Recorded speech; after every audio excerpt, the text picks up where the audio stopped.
Kadang-kadang di Indonesia itu lucu. Ya. Katanya Syafi'i. Giliran kepentok tarawih pindah madhab 11. Itu makanya sebentar lagi nih banyak orang pindah madhab. Ini gitu ya. Ada Mas, kok antum 11? Iya Pak, kalau 21 itu tarawihnya orang kampung, kalau 11 orang kota Pak. Karena kota sibuk. Mas, kok ada madhab baru ini Mas? Madhab desa sama kota. Itu kan gitu. Aneh. Dan kadang-kadang taklid. Hanya ikut-ikutan. Contoh saya tantang mereka yang katanya ta'as. Ini Syafi'i. Jual kulit kurban itu apakah madhabnya Syafi'i? Bukan madhab. Kalau Anda sekarang ta'assub sama Syafi'i. Bayar zakat fitrah pakai duit, uang. Apakah itu madhabnya Syafi'i? Jawab. Sekarang katanya Syafi'i, apakah azan 2 kali itu madhabnya Syafi'i? Enggak. Baca di dalam kitab azan 2 ini Utsman, tapi sunnahnya Rasulullah lebih aku cintai yaitu azan 1. Dari sini ada sekalian, salaf dan salafi tidak anti madhab. Namun kita hanya meyakini madhab itu tempat jalan. Makanya madhab itu artinya dari dhahaba yadhabu madhab, tempat berjalan menuju Quran Sunnah. Jadi tujuan akhir kita Al-Quran Sunnah. Orang yang fanatis madhab, tujuannya mau ke Surabaya, nemu jalan enak, malah tidur di tol. Ya lanjutin ke Surabaya Mas. Itu baru soheh. Orang yang fanatis, nemu jalan lancar, enak, malah tidur di tol. Oh enak Mas, aku turu gini aja. Nggak bener. Oleh karena itu hadirin sekalian, kita meyakini di dalam bermadhab, ulama madhab kita wajib hormati.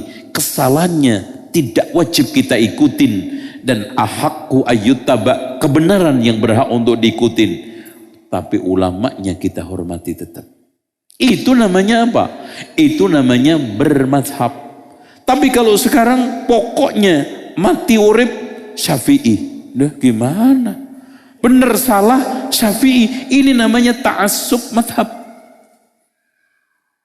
Dan ini banyak orang yang tidak mengetahui. Pak, kita ketika menyalahkan Imam Asy-Syafi'i bukan tidak hormat terhadap Imam Syafi'i, tapi kebenaran di atas Imam Asy-Syafi'i.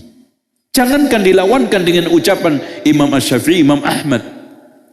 Ucapan Rasulullah dilawankan dengan Abu Bakar, Umar aja ditolak mentah-mentah oleh Ibnu Abbas. Bahkan beliau mengatakan hampir-hampir hujan batu turun dari langit. Saya katakan qala Allah, qala Rasul, kamu katakan qala Abu Bakar, qala Umar.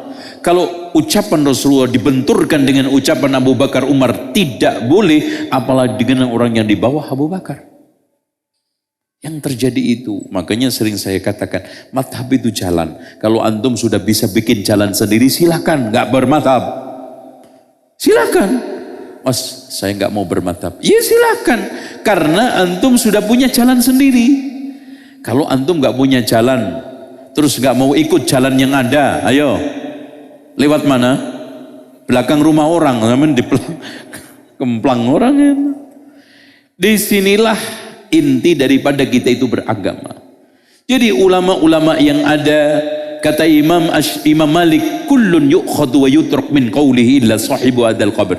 Masing-masing orang bisa diambil, ditolak pendapatnya kecuali yang punya kuburan ini, yaitu siapa? Rasulullah. Makanya Pak Muhammad Rashid Ridho ketika menafsiri firman Allah, atiullaha wa atiu rasulah wa ulil amri minkum. Coba indah sekali.